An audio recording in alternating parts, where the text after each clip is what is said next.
everyone. Welcome back to another episode of the Omnichannel Marketer. This is your host, Kate Stevens.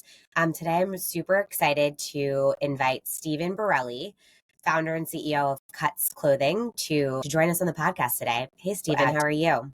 How you doing? It's good to be here. Excited to have you. So why don't we just kick things off with a little bit more about your personal background and how that led you to Cuts? Yeah, so I was working at an advertising agency in San Diego, and we were presenting for Dasani Water, and I was working on a pitch for 4 months and came to the day to present, and we're in the boardroom waiting for Dasani to come present. And my boss actually kicked me out of a meeting and said that shirt you're wearing isn't professional enough for this setting. I was wearing an athletic t-shirt, but nice jeans and nice dress shoes, but it wasn't professional enough for that setting. But I wanted to feel comfortable like athletic apparel. And that's where Cuts was born, with creating t-shirts for the sport of business. And, we did that. We launched the business in 2017 with the Shop by Cut. We did our first 40 million all with one fabric. And we just focused on creating the best t-shirts for the work setting. And since we've, grown significantly past that, and, our goal is to be a household $1 billion brand in the next few years, all while, really making our mark in the market as being clothing for the sport of business. So, tell me a little bit more about the brand story and how that's evolved. Yeah. So, we launched on Kickstarter, didn't have any money. We've been bootstrapped ever since, we launched the business.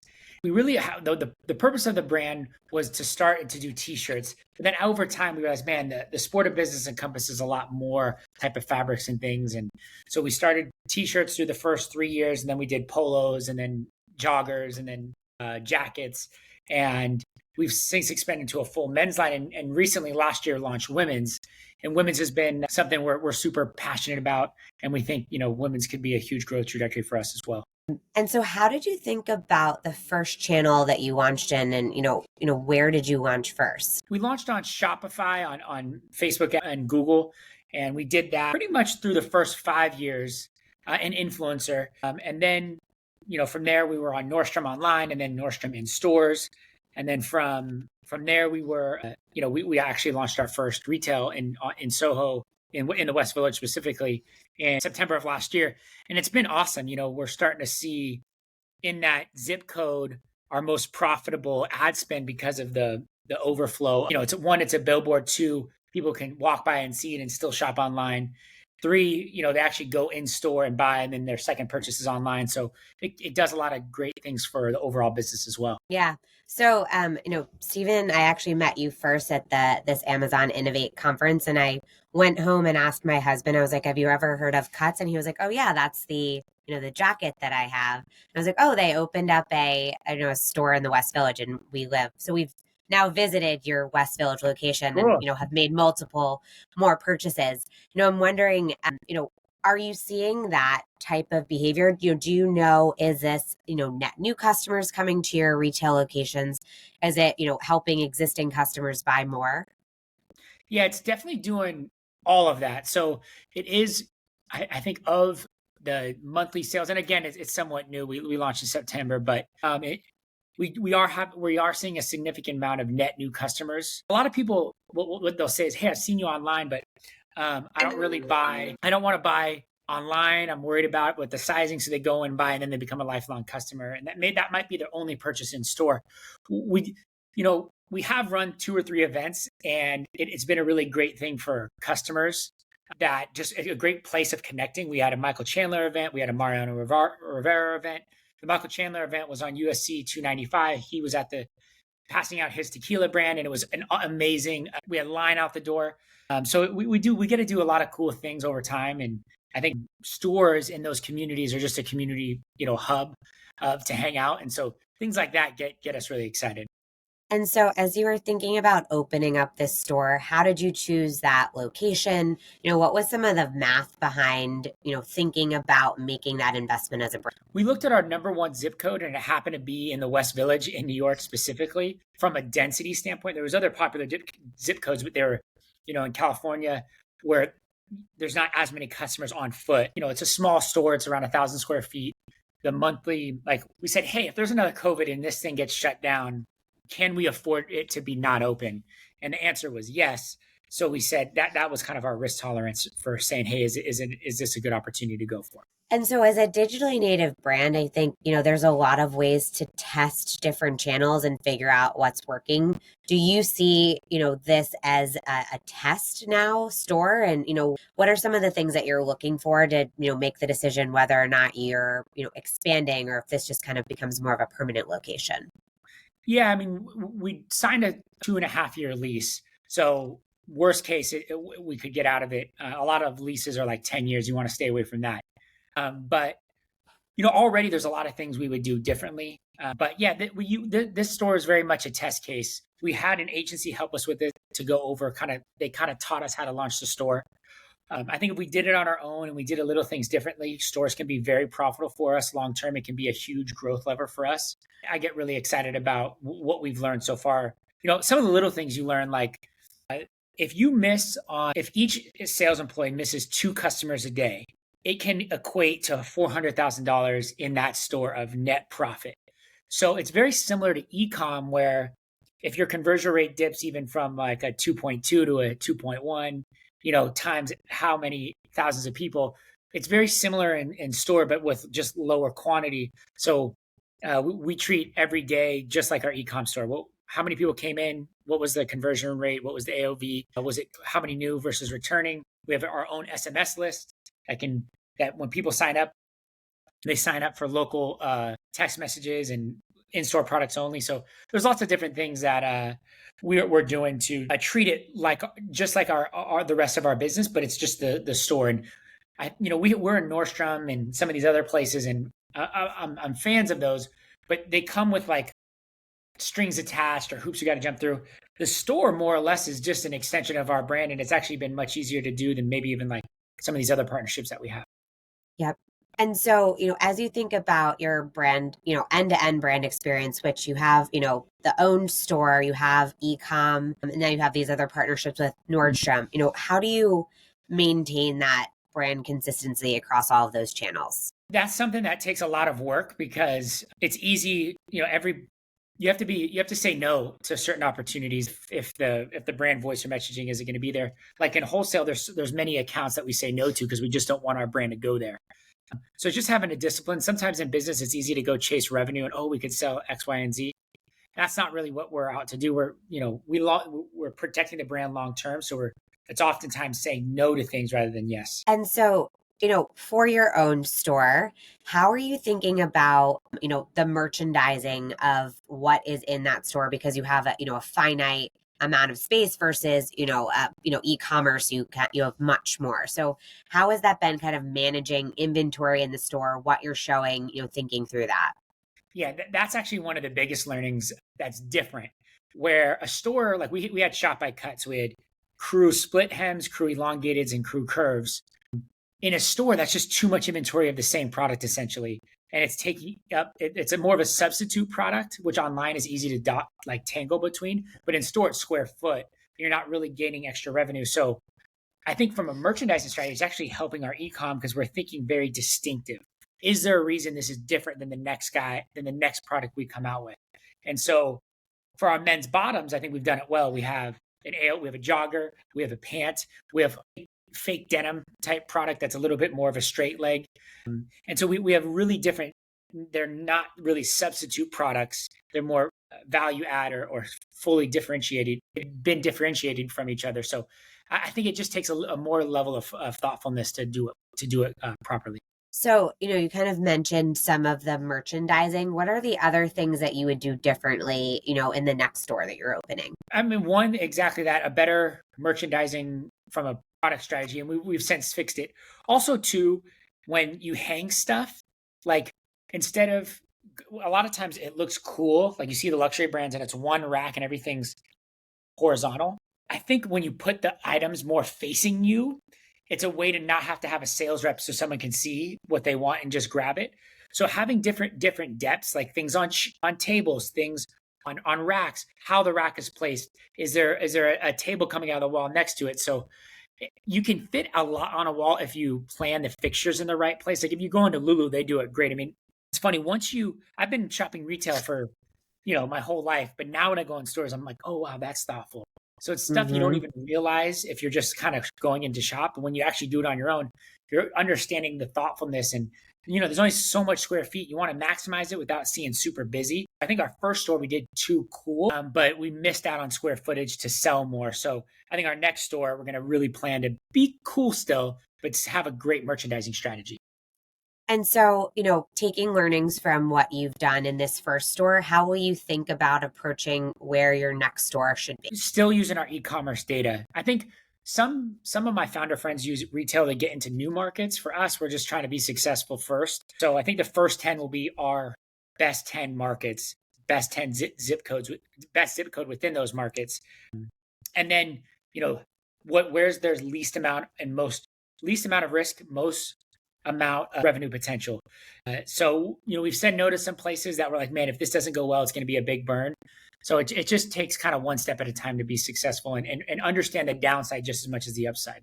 Yeah, of course. As you're, tracking the New York location's success so far, does this, feel like it's something that you're going to continue to replicate the strategy? Yeah, I think we need more square feet, but again, each location will get better and better. I think we would probably potentially do it on our own.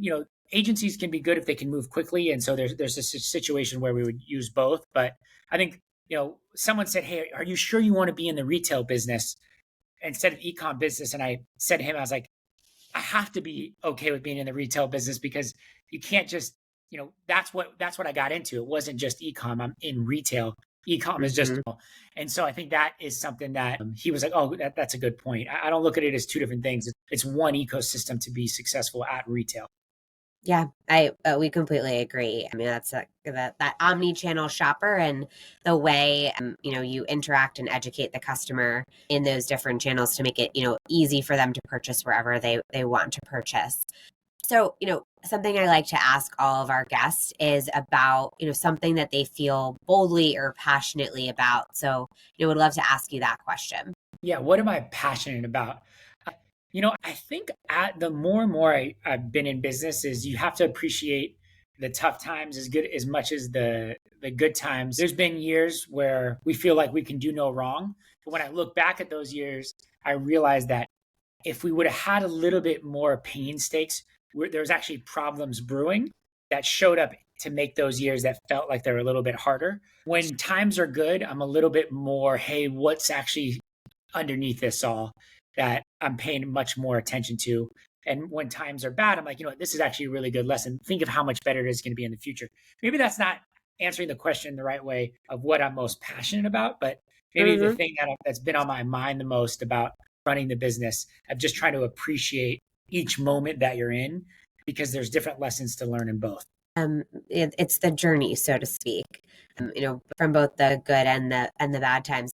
What are some of the more challenging times that you've dealt with, at Cuts as a business? I feel like in COVID, I remember that first week of COVID, I was like, man, is this it? Is this how we go under? And then after that, we started a lot of other problems that happened. We sold through all of our t-shirts by June, didn't have any t-shirts in store by in June because sales were so crazy.